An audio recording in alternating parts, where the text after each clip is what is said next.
A prophecy concerning the valley of vision. What troubles you now? That you have all gone up on the roofs, you town so full of commotion, you city of tumult and revelry. Your slain were not killed by the sword, nor did they die in battle. All your leaders have fled together. They have been captured without using the bow. All you who were caught were taken prisoner together, having fled while the enemy was still far away. Therefore I said, turn away from me. Let me weep bitterly. Do not try to console me over the destruction of my people. The Lord Almighty has a day of tumult and trampling and terror in the valley of vision, a day of battering down walls and of crying out to the mountains. Elam takes up the quiver with her charioteers and horses. Kir uncovers the shield. Your choicest valleys are full of chariots, and horsemen are posted at the city gates. The Lord stripped away the defenses of Judah, and you looked in that day to the weapons in the palace of the forest. You saw that the city of David had many breaches in its defenses. You stored up water in the lower pool. You counted the buildings in Jerusalem and tore down houses to strengthen the wall. You built a reservoir between the two walls for the water of the old pool, but you did not look to the one who made it, or have regard for the one who planned it long ago. The Lord Almighty called you on that day to weep and to wail, to tear out your hair and put on sackcloth. But see, there is joy and revelry, slaughtering of cattle and killing of sheep, eating of meat and drinking of wine. Let us eat and drink, you say, for tomorrow we die. The Lord Almighty has revealed this in my hearing. Till your dying day, this sin will not be atoned for, says the Lord Almighty. This is what the Lord Almighty says. Go, say to the steward, to Shebna, who is in charge of the palace, what are you doing here? And who gave you permission to cut out a grave for yourself here, hewing your grave on the height and chiseling your resting place in the rock? Beware, the Lord is about to take firm hold of you and hurl you away, you mighty man. He will roll you up tightly like a ball and throw you into a large country. There you will die, and there the chariots you are so proud of will become a disgrace to your master's house. I will depose you from your office, and you will be ousted from your position. In that day, I will summon my servant Eliakim, son of Hilkiah. I will clothe him with your robe, and fasten your sash around him, and hand your authority over to him.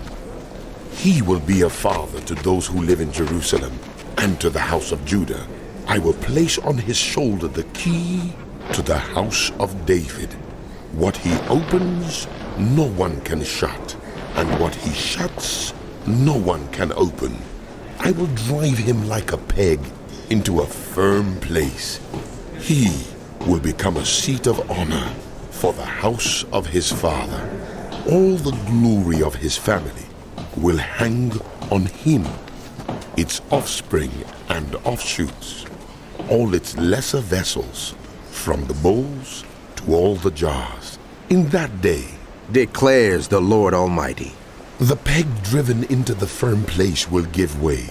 It will be sheared off and will fall, and the load hanging on it will be cut down. The Lord has spoken. A prophecy concerning Tyre. Wail, you ships of Tarshish, for Tyre is destroyed and left without house or harbor. From the land of Cyprus, word has come to them. Be silent, you people of the island, and you merchants of Sidon, whom the seafarers have enriched. On the great waters came the grain of the Shihor. The harvest of the Nile was the revenue of Tyre, and she became the marketplace of the nations. Be ashamed, Sidon, and you fortress of the sea. For the sea has spoken. I have neither been in labor nor given birth. I have neither reared sons nor brought up daughters. When word comes to Egypt, they will be in anguish at the report from Tyre. Cross over to Tarshish. Wail, you people of the island. Is this your city of revelry? The old, old city whose feet have taken her to settle in far-off lands. Who planned this against Tyre? The bestower of crowns, whose merchants are princes, whose traders are renowned in the earth.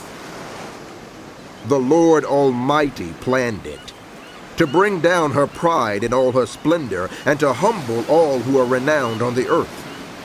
Till your land as they do along the Nile, daughter Tarshish, for you no longer have a harbor. The Lord has stretched out his hand over the sea and made its kingdoms tremble. He has given an order concerning Phoenicia that her fortresses be destroyed. He said, No more of your reveling, virgin daughter Sidon now crushed. Up, cross over to Cyprus. Even there you will find no rest. Look at the land of the Babylonians, this people that is now of no account. The Assyrians have made it a place for desert creatures. They raised up their siege towers, they stripped its fortresses bare and turned it into a ruin. Wail, you ships of Tarshish, your fortress is destroyed. At that time, Tyre will be forgotten for 70 years, the span of a king's life. But at the end of these 70 years, it will happen to Tyre as in the song of the prostitute. Take up a harp. Walk through the city, you forgotten prostitute. Play the harp well, sing many a song, so that you will be remembered. At the end of 70 years, the Lord will deal with Tyre. She will return to her lucrative prostitution and will ply her trade with all the kingdoms on the face of the earth. Yet, her profit and her earnings will be set apart for the Lord. They will not be stored up or hoarded. Her profits will go to those who live before the Lord for abundant food and fine clothes. See, the Lord is going to lay waste the earth and devastate it. He will ruin its face and scatter its inhabitants. It will be the same for priest as for people, for master as for his servant, for mistress as for her servant, for seller as for buyer, for borrower as for lender, for debtor as for creditor. The earth will be completely laid waste and totally plundered. The Lord has spoken this word. The earth dries up and withers. The world languishes and withers. The heavens languish with the earth. The earth is defiled by its people.